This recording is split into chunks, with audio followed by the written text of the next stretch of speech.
अथा धनदा लक्ष्मी स्तोत्र। धन दे धन पे देवी, दानशीले दया करे। त्वम प्रसीद महेशानि, यदर्थ प्रार्थयाम्यहम्। धरामर प्रिये पुण्ये, धन्ये धनद पूजिते। सुदिनं धार्मिकं देहि, यजमानाय सत्वरम्। रम्ये रुद्रप्रिये पर्णे, रमारूपे रतिप्रिये। शिखासख्यमनोमूर्ते, प्रसीद प्रणते मये। आरक्तचरणाम्भोजे, सिद्धे सर्वार्थदायिने। दिव्याम्बरधर दिव्ये, दिव्यमाल्यानुशोभिते। समस्तगुणसम्पन्ने, सर्वलक्षणलक्षिते। शरच्चन्द्रमुखे नीले, नीलनीरदलोचने।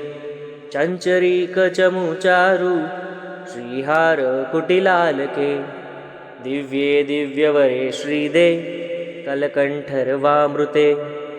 हासावलोकनैर्दिर्वेर्भक्तचिन्तापहारिके।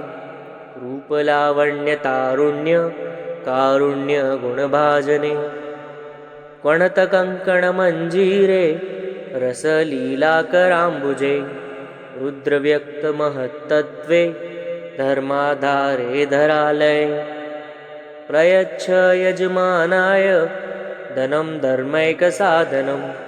मातस्त्वं वा विलम्बेन, ददस्व जगदम्बिके। रूपाब्धे करुणागारे, प्रार्थये चाशु सिद्धये।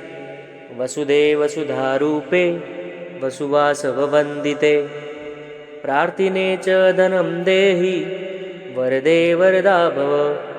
ब्रह्मणा ब्रह्मणे पूज्या, त्वया च शङ्करो यथा।